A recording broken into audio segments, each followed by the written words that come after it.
जय श्री गणेश। प्यारे भक्तों, आज बुधवार के दिन मैं आप सभी को सुनाऊंगी बुधवार, बुधदेव और गणेश जी की व्रत कथा। आइए बड़े ही श्रद्धा और प्रसन्न मन से इस कथा का रसपान करते हैं। प्रेम से बोलिए गणेश भगवान की जय। गणेश भगवान कथा सुनने वाले सभी भक्तों की हर मनोकामना को पूर्ण करें। भक्तों, बहुत समय पहले की बात है। एक बहुत ही भयंकर असुरों का राजा था। गजमुख बहुत ही शक्तिशाली बनना और धन चाहता था। वह साथ ही सभी देवी देवताओं को अपने बस में करना चाहता था। इसलिए हमेशा भगवान शिव से वरदान के लिए तपस्या करता था। शिव जी से वरदान पाने के लिए वह अपना राज्य छोड़कर जंगल में जाकर रहने लगा और शिव जी से वरदान प्राप्त करने के लिए बिना पानी पिए भोजन खाए प्रतिदिन तपस्या करने लगा। कुछ साल बीत गए। भगवान शिव उसके अपार तप को देखकर प्रभावित हो गए और शिव जी उसके सामने प्रकट हुए। शिव जी ने खुश होकर उसे दैविक शक्तियाँ प्रदान किया, जिससे वह बहुत शक्तिशाली बन गया। सबसे बड़ी ताकत तो शिव जी ने उसे प्रदान किया, वह यह था कि उसे किसी भी शस्त्र से नहीं मारा जा सकता। असुर गजमुख को अपनी शक्तियों पर बहुत गर्व हो गया और वह अपने शक्तियों का दुरुपयोग करने लगा और देवी देवताओं पर आक्रमण करने लगा। मात्र शिव, विष्णु, ब्रह्मा और गणेश जी ही उसके आतंक से बचे हुए थे। गजमुख चाहता था कि हर कोई देवता उसकी पूजा करे। सभी देवता शिव, विष्णु और ब्रह्मा जी के शरण में पहुँचे और अपनी जीवन की रक्षा के लिए गुहार करने लगे। यह सब देखकर शिव जी ने गणेश जी को असुर गजमुख को यह सब करने से रोकने के लिए आदेश दिया। गणेश जी ने गजमुख के साथ युद्ध किया और असुर गजमुख को बुरी तरह घायल कर दिया, लेकिन तब भी वह नहीं माना। उस राक्षस ने स्वयं को एक मूषक रूप में बदल लिया और गणेश जी की ओर आक्रमण करने के लिए दौड़ा। जैसे ही वह गणेश जी के पास पहुंचा, गणेश जी कूदकर उसके ऊपर बैठ गए। तो गणेश जी ने गजमुख को जीवन भर के मूस में बदल दिया और अपने वाहन के रूप में जीवन भर के लिए रख लिया। बाद में गजमुख भी अपने इस रूप से खुश हुआ और गणेश जी का प्रिय मित्र बन गया। प्रेम से बोलिए गणेश भगवान की जय। अब आइए आगे बढ़ते हैं दूसरी कथा की ओर। एक गांव में माँ बेटी रहती थी। एक दिन वह अपनी माँ से कहने लगी कि गांव के सब लोग गणेश मेला देखने जा रहे हैं, मैं भी मेला देखने जाऊंगी। माँ ने कहा कि वहाँ बहुत भीड़ होगी, कहीं गिर जाओगी तो चोट लगेगी। लड़की ने माँ की बात न सुनी और मेला देखने चल पड़ी।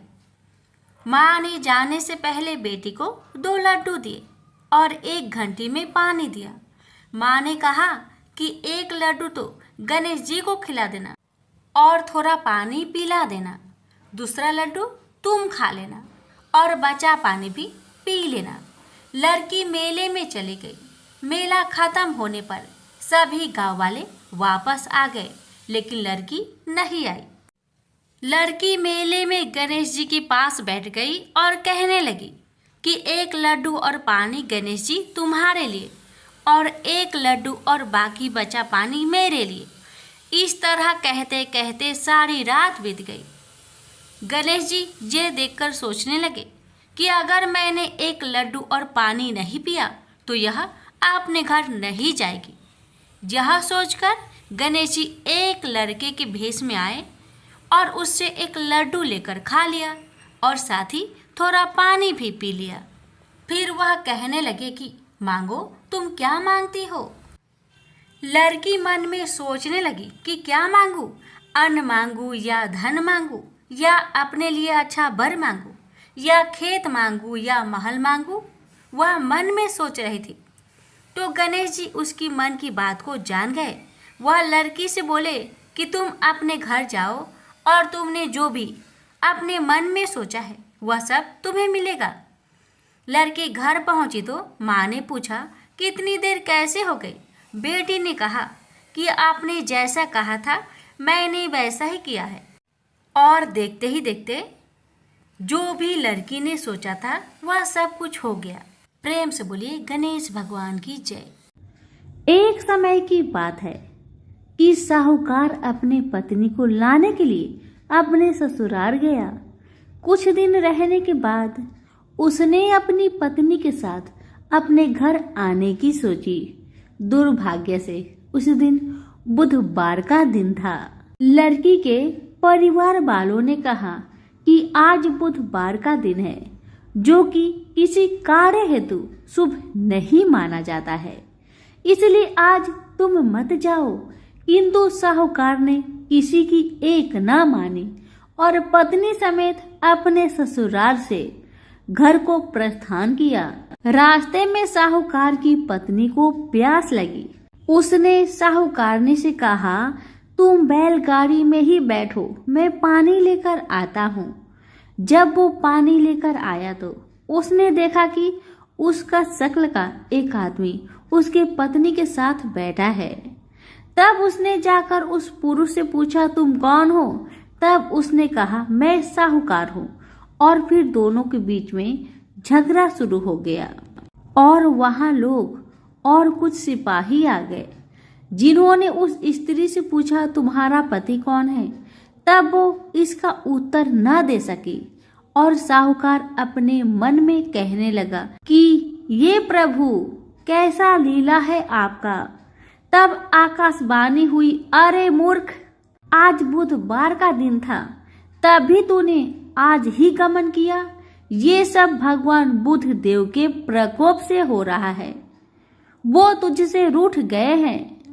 तब साहूकार ने भगवान बुध देव से क्षमा याचना की और तब वो आकाशवाणी खत्म हो गई और इंसान के रूप में आए बुधदेव भी अदृश्य हो गए। और फिर साहूकार अपनी पत्नी संग घर गया और भगवान बुध देव की पूजा की। जो भी इस व्रत कथा को सुनता है उसको बुधवार की यात्रा करने का पाप नहीं लगता है। प्रेम से बोलिए बुध देव की जय हो। प्रेम से बोलिए गणेश जी महाराज की जय। एक समय की बात है, एक भाई बहन रहते थे। बहन का नियम था कि वह अपने भाई का चेहरा देख ही खाना खाती थी। हर रोज वह सुबह उठती थी और जल्दी जल्दी सारा काम करके अपने भाई का मुंह देखने के लिए उसके घर जाती थी। एक दिन रास्ते में एक पीपल के नीचे गणेश जी की मूर्ति रखी थी। उसने भगवान के सामने हाथ जोड़कर कहा कि मेरे जैसा अमर सुहाग और मेरे जैसा अमर पिहर सबको दीजिए। यह कहकर वह आगे बढ़ जाती है। जंगल के झाड़ियों के कांटे उसके पैरों में चुभा करते जाते थे। एक दिन भाई के घर बहन पहुंची और भाई का मुख देखकर बैठ गई तो भाभी ने पूछा, पैरों में क्या हो गया है? यह सुनकर उसने भाभी को जवाब दिया कि रास्ते में जंगल के झाड़ियों के गिरे हुए कांटे पाँव में चुभ गए हैं। जब वह वापस अपने घर आ जाए तब भाभी ने अपने पति से कहा कि रास्ते को साफ करवा दो, आपकी बहन के पाँव में बहुत सारे कांटे चुभ गए हैं। भाई ने तब कुल्हाड़ी लेकर सारी झाड़ियों को काटकर रास्ता साफ कर दिया, जिससे गणेश जी का स्थान भी वहां से हट गया। यह देखकर भगवान गुस्सा हो गए और उसके भाई के प्राण हर लिए। लोग अंतिम संस्कार के लिए जब भाई को ले जा रहे थे तब उसकी भाभी रोते हुए लोगों से कही, थोड़ी देर रुक जाओ, उसकी बहन आने वाली है, वह अपने भाई का मुख देखे बिना नहीं रह सकती, उसका यह नियम है। तब लोगों ने कहा, आज तो देख लेगी पर कल कैसे देखेगी? रोज दिन की तरह बहन अपने भाई का मुंह देखने के लिए जंगल में निकली। तब जंगल में उसने देखा कि सारा रास्ता साफ किया हुआ है। जब वह आगे बढ़ी तो उसने देखा कि सिद्धि विनायक को भी वहां से हटा दिया गया है। तब उसने जाने से पहले गणेश जी को एक अच्छे स्थान पर रखकर उन्हें स्थान दिया और हाथ जोड़कर बोली, भगवान मेरे जैसा अमर सुहाग और मेरे जैसा अमर पिहर सबको देना। और फिर बोलकर आगे निकल गई। भगवान तब सोचने लगे, अगर इसकी नहीं सुनी तो हमें कौन मानेगा, हमें कौन पूजेगा। तब सिद्धि विनायक ने उसे आवाज दी, बेटी इस खेजड़ी की 7 पत्तियां लेकर जा और उसे कच्चे दूध में घोलकर भाई के ऊपर छींटा मार देना, वह उठकर बैठ जाएगा। यह सुनकर जब बहन पीछे मुड़ी तो वहाँ कोई नहीं था।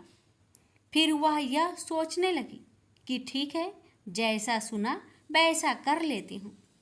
फिर वह 7 खेजड़ी की पत्तियाँ लेकर अपने भाई के घर पहुँची। उसने देखा वहाँ कई लोग बैठे हुए हैं, भाभी बैठी रो रही है और भाई की लाश रखी है। तब उसने उस 7 पत्तियों को बताए हुए नियम के तहत भाई के ऊपर इस्तेमाल किया। तब भाई उठकर बैठ गया। भाई बोला बहन से, बोला मुझे बहुत ही गहरी नींद आ गई थी। तब बहन बोली यह नींद किसी दुश्मन को भी ना आए, और उसने सारी बात अपने भाई को बता दी। तो मान्यता के अनुसार ये है गणेश जी की चमत्कारी कथा। प्रेम से बोलिए गणेश भगवान जी की जय हो। पौराणिक कथा के अनुसार एक समय की बात है कि भगवान विष्णु का विवाह माता लक्ष्मी जी के साथ निश्चित हुआ। विवाह की सभी तैयारी होने लगी। सभी देवी देवताओं को निमंत्रण भेजे गए, लेकिन भूलवश गणेश जी को निमंत्रण देना रह गया था। इधर भगवान विष्णु की बारात जाने का समय आ चुका था। सभी देवता अपनी पत्नियों के साथ विवाह समारोह में शामिल होने को आए, परंतु सभी देवी देवताओं ने देखा कि गणेश जी कहीं दिखाई नहीं दे रहे हैं। तब उन सभी ने आपस में चर्चा की, क्या गणेश जी को नहीं न्योता दिया गया या गणेश जी ही नहीं आए हैं। सभी को इस बात पर बहुत आश्चर्य हुआ। इस बात पर उन सभी ने विष्णु भगवान से ही इसका कारण पूछा। विष्णु भगवान से पूछने पर उन्होंने कहा कि हमने गणेश जी के पिता भोलेनाथ, महादेव और माता पार्वती को न्योता भेजा था। यदि गणेश जी अपने पिता के साथ आना चाहते तो आ जाते, अलग से उन्हें न्योता देने की कोई आवश्यकता भी नहीं थी। दूसरी बात यह है, उनको खाने में 1.25 मन मूंग, 1.25 मन चावल, 1.25 मन घी और 1.25 मन लड्डू का भोजन चाहिए। यदि गणेश जी नहीं आएंगे तो कोई बात नहीं, दूसरे के घर जाकर इतना सारा खाना पीना अच्छा भी नहीं लगता। इतना वार्ता कर ही रहे थे कि किसी एक ने सुझाव दिया, यदि गणेश जी आते तो उनको द्वारपाल बनाकर बैठा सकते थे कि आप घर की याद रखना। आप तो चूहे पर बैठकर धीरे धीरे चलोगे तो बारात में बहुत पीछे रह जाओगे। यह सुझाव सबको पसंद आ गया। तो फिर विष्णु भगवान ने भी अपनी सहमति दे दी। तब गणेश जी को निमंत्रण देकर आमंत्रित किया और उनको समझा बुझाकर घर की रखवाली करने को बैठा दिया गया। बारात चल दी। तब नारद जी ने देखा कि गणेश जी तो दरवाजे पर ही बैठे हुए हैं। तो वे गणेश जी के पास गए और रुकने का कारण पूछा। गणेश जी कहने लगे कि विष्णु भगवान ने मेरा बहुत अपमान किया है। नारद जी ने कहा कि आप अपनी मूषक सेना आगे भेज दो तो वह रास्ता खोद देगी, जिससे उनके वाहन धरती में धंस जाएंगे। तब आपको सम्मान पूर्वक बुलाना पड़ेगा। अब तो गणेश जी ने अपनी मूषक सेना को आदेश दिया, जाओ, और सेना ने जमीन पोली कर दी। जब बारात वहां से निकली तो रथों के पहिए धरती में धंसने लगी। आप कोशिश की परंतु पहिए नहीं निकले। सभी ने अपने अपने उपाय किए परंतु पहिए तो नहीं निकले, बल्कि जगह जगह से टूटने लगे। किसी को समझ में नहीं आ रहा था कि अब क्या किया जाए। तब तो नारद जी ने आकर कहा, आप लोगों ने गणेश जी का अपमान किया, जिस कारण यह विघ्न आ रहे हैं। यदि उन्हें मनाकर लाया जाए तो आपका कार्य सिद्ध हो सकता है और यह संकट टल सकता है। शंकर भगवान ने अपने दूत नंदी को भेजा और वे गणेश जी को लेकर आए। गणेश जी का आदर सम्मान के साथ पूजन किया गया। फिर रथ के पहिए निकलने लगे और यह संकट टल गया। अब रथ के पहिए निकल तो गए, परंतु वे टूट फूट गए थे, तो उन्हें सुधारे कौन? पास के खेत में एक खाती काम कर रहा था। उसे बुलाया गया। खाती अपना कार्य करने से पहले श्री गणेशाय नमः कहकर गणेश जी की वंदना मन ही मन करने लगा। देखते ही देखते खाती ने सभी पहियों को ठीक कर दिया। तब खाती कहने लगा कि हे देवताओं, आपने सर्वप्रथम गणेश जी को नहीं मनाया होगा और न ही उनकी पूजन की होगी, इसलिए तो आपके साथ यह संकट आया है। मैं तो मूर्ख अज्ञानी हूँ, फिर भी पहले गणेश जी को पूजते हैं, उनका ध्यान करते हैं। आप लोग तो देवगण हैं, फिर भी आप गणेश जी को कैसे भूल गए? अब आप लोग भगवान श्री गणेश जी की जय बोलकर जाए तो आपके सब काम बन जाएंगे और कोई संकट भी नहीं आएगा। ऐसा कहते हुए बारात वहां से चल दी और विष्णु भगवान का लक्ष्मी जी के साथ विवाह संपन्न करा के सभी सकुशल घर लौट आए।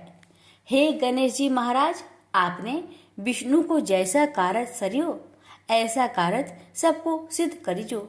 बोलिए गजानन भगवान की जय। बहुत समय पहले की बात है। किसी गांव के बाहर एक बरगद का पेड़ था, जिसके पास ही गणेश जी का एक छोटा सा मंदिर था। गांव में और मंदिर नहीं थे, इसलिए सब लोग इसी मंदिर में आकर पूजा किया करते थे। गांव में एक भिखारी भी रहता था।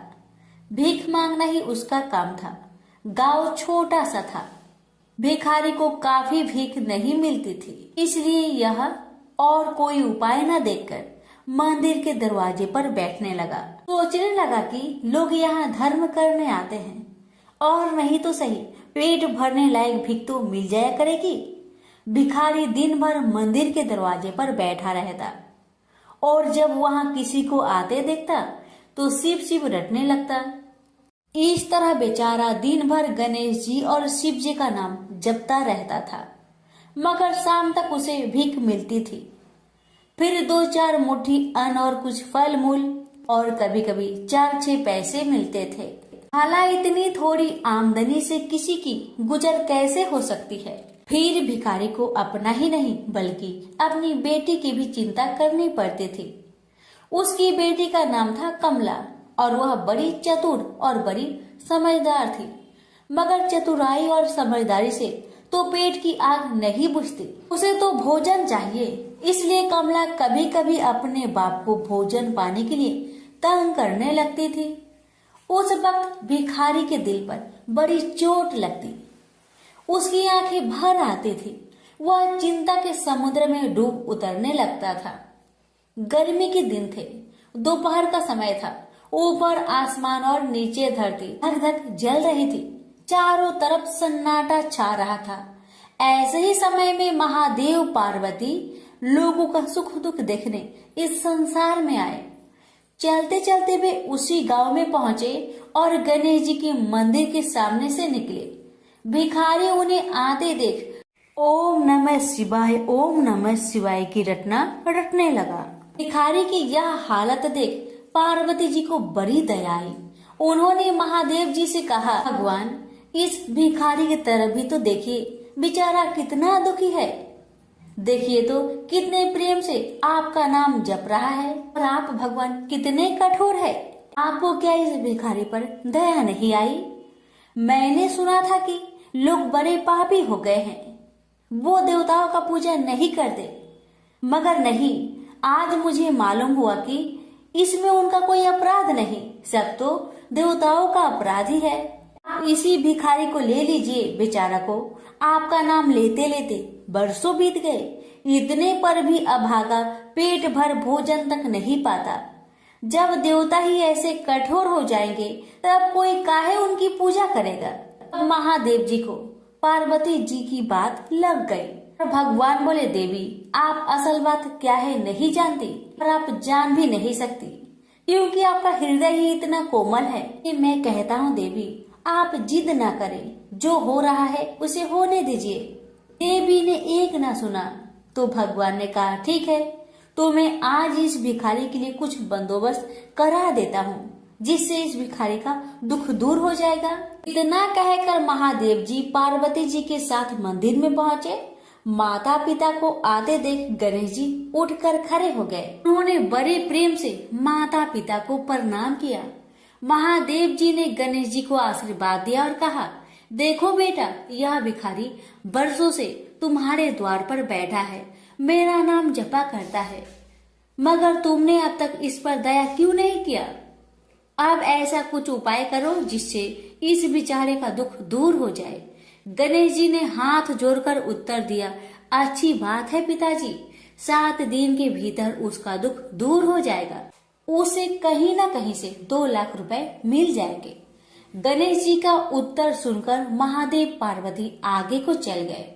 इसी समय एक बनिया मंदिर में पूजा करने आया था। वह आड़ में छिपा छिपा महादेव जी और गणेश जी की बातें सुन रहा था। उसने सोचा, ये तो बहुत अच्छा मौका है, यदि थोड़ी चतुराई से काम लूं तो सहज ही 2 लाख का मालिक मैं हो सकता हूँ। बस वह बड़ी खुशी से भिखारी के सामने पहुंचा और उसे प्रणाम कर एक तरफ बैठ गया। भिखारी को आज तक किसी ने प्रणाम नहीं किया था, न कोई उसके पास आकर बैठा ही था। बनिए की इस काम से भिखारी ने समझा कि यह बेशक कोई भला मानुष है। वह मन ही मन प्रसन्न हुआ और बनिए से बोला, बाबा आप बहुत दयालु जान पड़ते हैं, कहिए मेरे पास आने की कृपा क्यों कर हुई? आप नहीं जानते मैं एक गरीब भिखारी हूँ।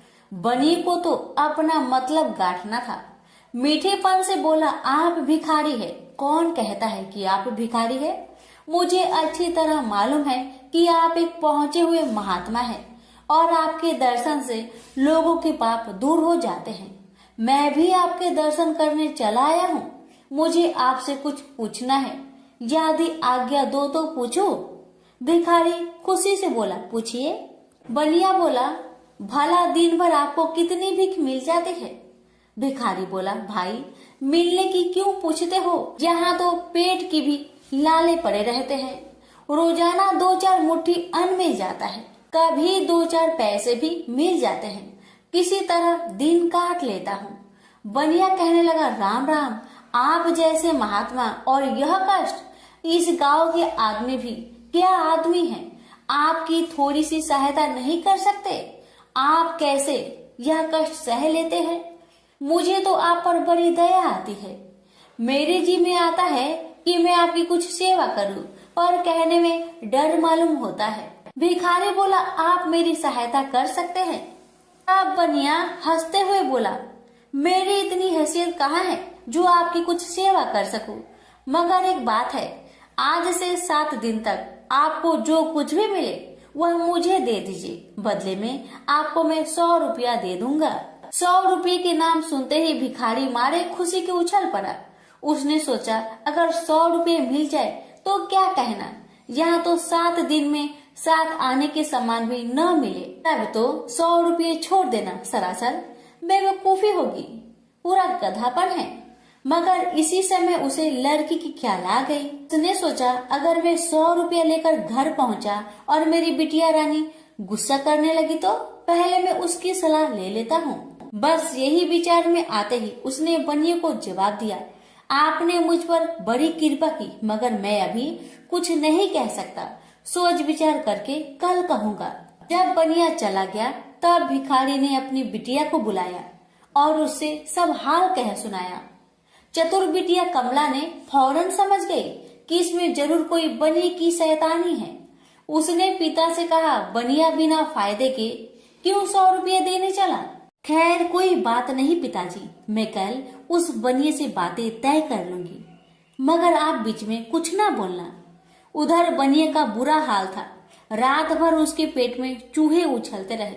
बड़ी मुश्किल से सवेरा हुआ, बनिए की जान में जान आई। वह हाथ मुंह धोते ही भिखारी के पास आ पहुंचा और छुटते ही बोला, क्या विचार किया आपने? कमला भी बनिए से निपटने को तैयार बैठी थी। बनिए की बात सुनते ही उसने जवाब दिया, सेठ जी, हम लोगों ने विचार किया, भला 100 रुपये में क्या होता है, इतना सस्ता सौदा होना मुश्किल है, माफ कीजिए। कमला का उत्तर सुनते ही बनिए पर मानो बिजली गिर पड़ी और लाख रुपए की लालच छोड़ना भी कठिन था। वह 200 रुपए देने को राजी हो गया। अब तो कमला का संदेह और भी पक्की हो गया। वह समझ गई कि बनिया जरूर किसी भारी लाभ के लिए ही इतने रुपए देना चाहता है। उसने जवाब दिया, सेठ जी, इतना सस्ता सौदा और कहीं होता होगा? 100 दो, 100 या 1000 दो। 1000 में तो होता ही क्या है? जो चीज आप कौड़ियों में मोल खरीदना चाहते हैं वह लाख रुपए में भी सस्ती है। यह सुनकर बनिया बहुत घबराया, परंतु उसने अपनी कोशिश जारी रखी। मारे लोभ के वह अंधा हो रहा था। उसको लोभ का भूत सवार हो गया था। उसने 100 दो, 100 से बढ़कर अंत में 50,000 लगा दिए। अब कमला ने सोचा इतने रुपए थोड़े नहीं होते। अब बिटिया कमला ने सोचा इतने बड़े रकम को छोड़ना ठीक नहीं है। उसने बनिए से कहा, खैर आप नहीं मानते तो मैं ही आपकी बात मान लेती हूँ, मगर शर्त यह है कि रुपए अभी मिलने चाहिए। ये शर्तें मंजूर करने में बनिए को क्या उजर थी। वह खुशी खुशी घर लौटा। उसने सोचा 50,000 रुपए देकर 1 लाख लेना कुछ बुरा नहीं है। 2 लाख न सही 1.5 लाख मालिक तो बन ही जाऊंगा। आहा, मेरी तकदीर भी कितनी चोखी है। साथ ही दिन में 50,000 का लाभ हो गया। उसने घर आते ही भिखारी के पास 50,000 रुपए भेज दिए। अब बनिया हर रोज भिखारी के पास आता और उसकी दिन भर की भीख घर ले आता। इस तरह 6 दिन बीत गए। अब तो बनिए को बड़ी फिक्र हुई। 7वें दिन वह फिर गणेश जी के मंदिर में पहुंचा। उसने देखा कि आज फिर महादेव पार्वती मंदिर में पधारे हैं। बस वह दीवार से कान सटा उनकी बातें सुनने लगा, मगर यह क्या, उसका कान दीवार में चिपक गया। उसने कान छुड़ाने की बहुत कोशिश की, पर कान टस मस न हुआ। तब वह दाहिने हाथ की सहायता से कान छुड़ाने लगा।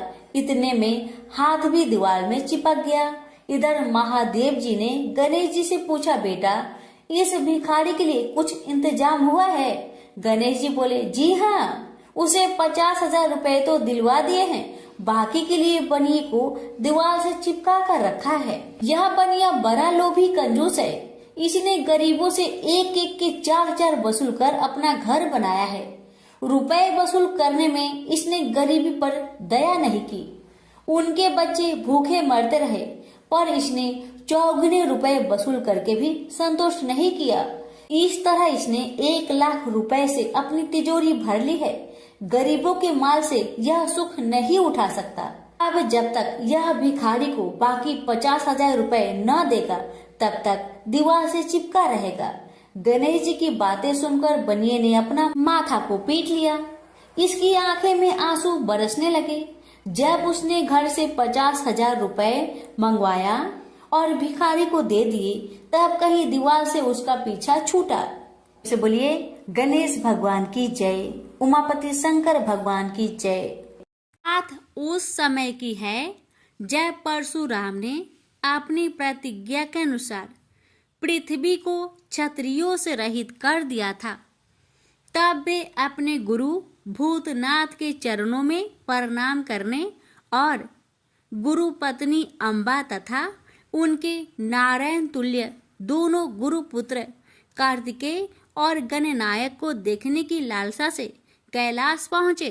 वहां उन्होंने अत्यंत अद्भुत कैलाशपुरी का दर्शन किया।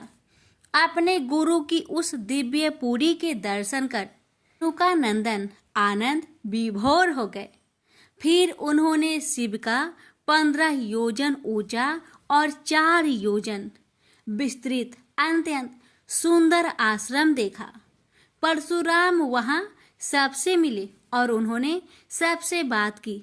इसके बाद वे नंदीकेश्वर से आज्ञा प्राप्त कर प्रसन्नता पूर्वक आश्रम के भीतर प्रविष्ट हुए।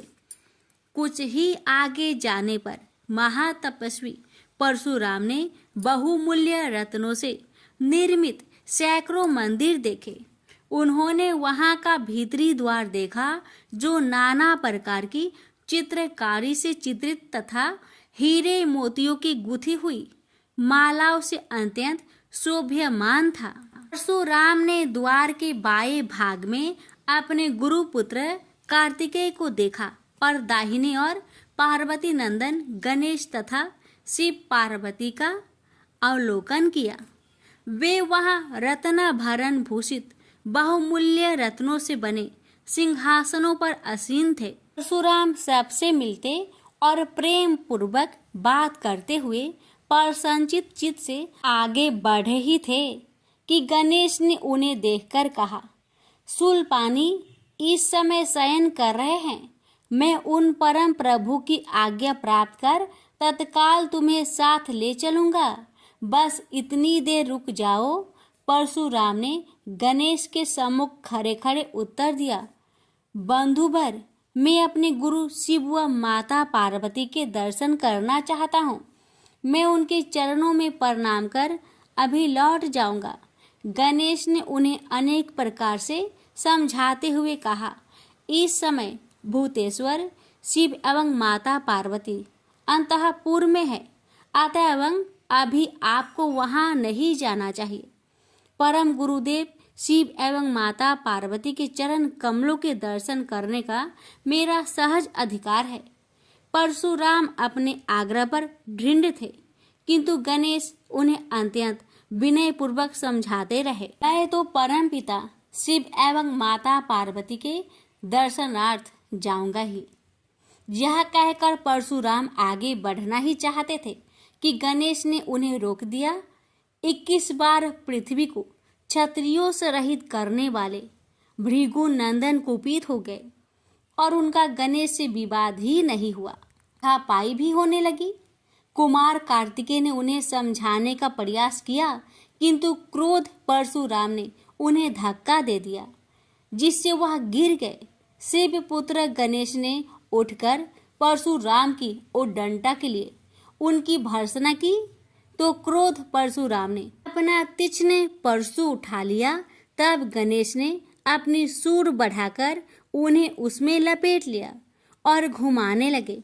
गणेश की सूंड में लिपटे परशुराम सर्वथा असहाय और निरुपाय थे। गणेश के योग बल से परशुराम अस्तंभित रह गए। गणेश ने परशुराम को सप्तद्वीप, सप्त पर्वत, सप्त सागर, भूलोक, स्वर्गलोक, जनलोक, ध्रुवलोक, गौरीलोक और शंभुलोक में घुमाते हुए समुद्र में फेंक दिया। परशुराम समुद्र में तैरने लगे तो निरामयी गणनाथ ने उन्हें पुनः अपनी सूंड में उठा लिया और घुमाते हुए बैकुंठ धाम दिखाकर गोलोक धाम का दर्शन करा दिया। वहां परशुराम ने मंद मंद मुस्कुराते हुए बंसी विभूषित नवनीरद श्री कृष्ण के साथ रासवेणी राधा का दर्शन किया, तो वे बार बार उनके मंगलमयी चरण कमलों में प्रणाम करने लगे। कुछ देर बाद परशुराम सचेत होकर पृथ्वी पर गिर पड़े। समय उनका प्रतिवादी मुख स्तंभ गणेश जी द्वारा किया हुआ स्तंभन भी दूर हो गया। तब उन्होंने अपने अभीष्ट देवता श्री कृष्ण के जगत गुरु शिव द्वारा प्रदत्त परम दुर्लभ स्रोत एवं कवच का स्मरण किया और संपूर्ण शक्ति से सूर्य की प्रभा के तुल्य तीक्ष्णतम अपने परशु से गौरी नंदन पर प्रहार कर दिया। गणेश ने अपने परम पूज्य पिता के अमोघ अस्त्र का सम्मान करने के लिए उसे अपने बाएं दांत से पकड़ लिया।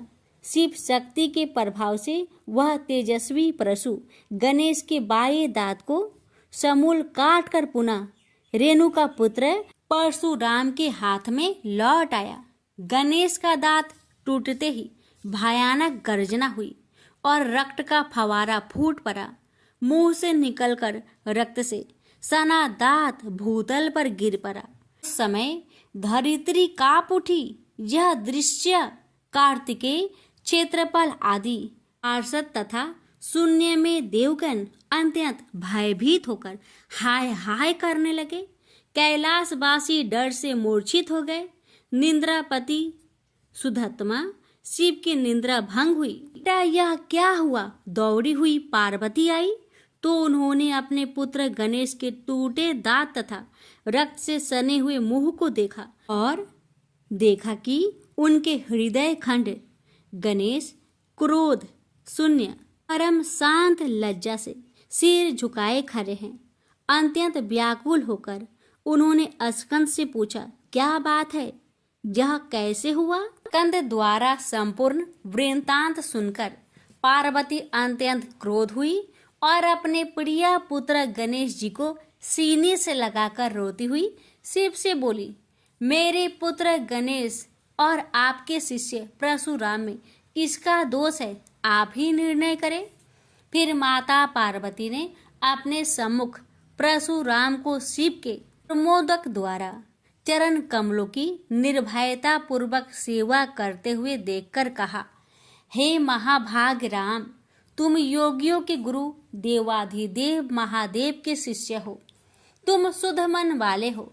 तुम्हारी अशुद्धता का कारण मेरी समझ में नहीं आ रहा। तुमने करुणामय गुरु से अमोघ परशु प्राप्त कर पहले तो उसकी क्षत्रिय जाति पर परीक्षा की और अब गुरु पुत्र पर परीक्षा की है। श्रुति गुरु दक्षिणा देने का निर्देश करती है और तुमने अत्यंत निर्दयता पूर्वक गुरु पुत्र का समूल एक दांत ही नष्ट कर दिया। अब इसका सिर भी काट डालो। चरमता का अमोघ परशु प्राप्त कर ले तो क्षुद्र श्रृंगाल भी वनराज को मार सकता है। इतना कहकर क्रोध से भगवती पार्वती परशुराम को मारने के लिए प्रस्तुत हो गई। भय बस परशुराम ने मन ही मन करुणा सागर गुरु को प्रणाम कर अपने इष्ट देव गोलोकनाथ श्री कृष्ण का स्मरण किया। तभी पार्वती ने अपने सम्मुख एक बौने ब्राह्मण बालक को देखा। उस पर तेजस्वी ब्राह्मण बालक को देखकर आतुरता से भगवान शंकर ने भक्ति पूर्वक मस्तक झुकाकर प्रणाम किया। उसके बाद माता पार्वती ने भी उसे प्रणाम किया। परम तेजस्वी ब्राह्मण बालक ने शिव एवं पार्वती को शुभ आशीर्वाद प्रदान किया। यह दृश्य देखकर कैलाशवासी बालक बालिकाएं भयभीत एवं चकित हो गए। फिर भगवान शंकर ने उनका पूजन किया। वे वामन भगवान रत्न सिंहासन पर विराजमान थे। उनका उत्कृष्ट तेज सर्वत्र फैल रहा था। भगवान शंकर ने मधुर शब्दों में कहा, आज मेरा परम सौभाग्य है जो आपने कृपा पूर्वक मेरे यहाँ पधारकर मुझे सेवा का अवसर प्रदान किया है। सुतोष शिव की मधुर वाणी से प्रसन्न होकर ब्राह्मण बाल रूपी स्वयं श्री हरि ने गंभीर स्वर में कहा, आप लोग की वर्तमान स्थिति जानकर मैं श्वेत द्वीप से आ रहा हूँ। मेरे भक्तों का कभी अमंगल नहीं होता। मेरा सहस्त्रसार उनके रक्षार्थ प्रतिक्षण प्रस्तुत रहता है, किंतु गुरु के रुष्ट होने पर मैं विवश हो जाता हूँ। गुरु की अवहेलना बलवती होती है। विद्या और मंत्र प्रदान करने वाला गुरु अभिष्ट देव से 100 गुना श्रेष्ठ है। गुरु से बढ़कर कोई देवता नहीं है, पार्वती से बढ़कर कोई पतिव्रता नहीं है तथा गणेश से उत्तम कोई जितेंद्रिय नहीं है। भृगु नंदन ने गुरु पत्नी एवं गुरु पुत्र की अवहेलना कर दी है। उसी का मार्जन करने के लिए मैं यहाँ उपस्थित हुआ हूँ। श्री हरि ने भगवान शंकर के बाद भगवती पार्वती से कहा, तुम जग जननी हो। तुम्हारे लिए गणेश, कार्तिकेय और परशुराम भी पुत्र तुल्य है। इन परशुराम ने स्नेह के प्रति शिव और तुम्हारे मन में भेद नहीं है। आता एवं जो उचित समझो करो। देव बड़ा प्रबल होता है। बालकों का यह विवाद तो देव दोष से ही घटित हुआ है। तुम्हारे इस प्रिय पुत्र का एक दंत नाम वेदों में प्रसिद्ध है। फिर श्री हरि ने परशुराम से कहा, राम, तुमने क्रोधवश शिवा पुत्र गणेश का दांत तोड़कर अनुचित किया है। इस कारण तुम निश्चय ही अपराधी हो। ये सर्वशक्ति स्वरूपा पार्वती प्रकृति से परे और निर्गुण है। श्री कृष्ण भी इन्हीं की शक्ति से शक्तिशाली हुए हैं। ये समस्त देवताओं की जननी है, तुम इनकी स्तुति कर इन्हें संतुष्ट करो। इतना कहकर श्री हरि बैकुंठ के लिए प्रस्थान कर गए। परशुराम ने भी स्नान कर शुद्ध वस्त्र धारण कर लिए। वह हाथ जोड़कर गुरुदेव के चरणों में प्रणाम कर सिर झुकाए जगजननी गौरी का स्तवन करने लगे।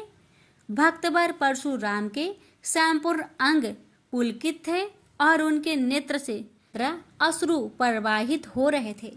इस प्रकार करुण प्रार्थना करते हुए अंत में परशुराम ने कहा, जगजननी रक्षा करो, मेरे अपराध को क्षमा कर दो। भला कहीं बच्चे के अपराध करने से माता कुपित होती है। यह कहकर परशुराम ने माता पार्वती के चरणों में प्रणाम कर अत्यंत दुखी होकर रोने लगे।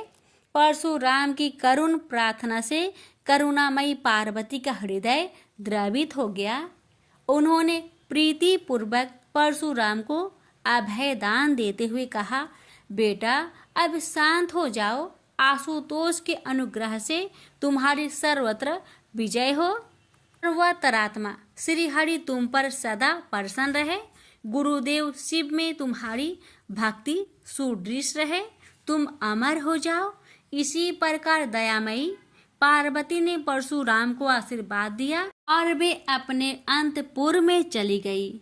उस समय वहां श्री भगवान के मंगल नाम का उच्च घोष होने लगा। फिर परशुराम ने एकदंत गणेश का स्तवन किया और गंधे, पुष्प, धूप, दीप एवं तुलसी रहित नैवेद्य आदि से लंबोदर की प्रीति पूर्वक पूजा की। परशुराम ने भक्ति भाव से भाई गणेश को संतुष्ट कर माता पार्वती एवं कृपा सिंधु त्रिलोचन के चरणों में प्रणाम किया। फिर उन्होंने गुरु की आज्ञा प्राप्त कर प्रसन्नता पूर्वक वहां से प्रस्थान किए। प्रेम से बोलिए गौरी पुत्र गणेश भगवान की जय। हर हर महादेव। माता पार्वती की जय।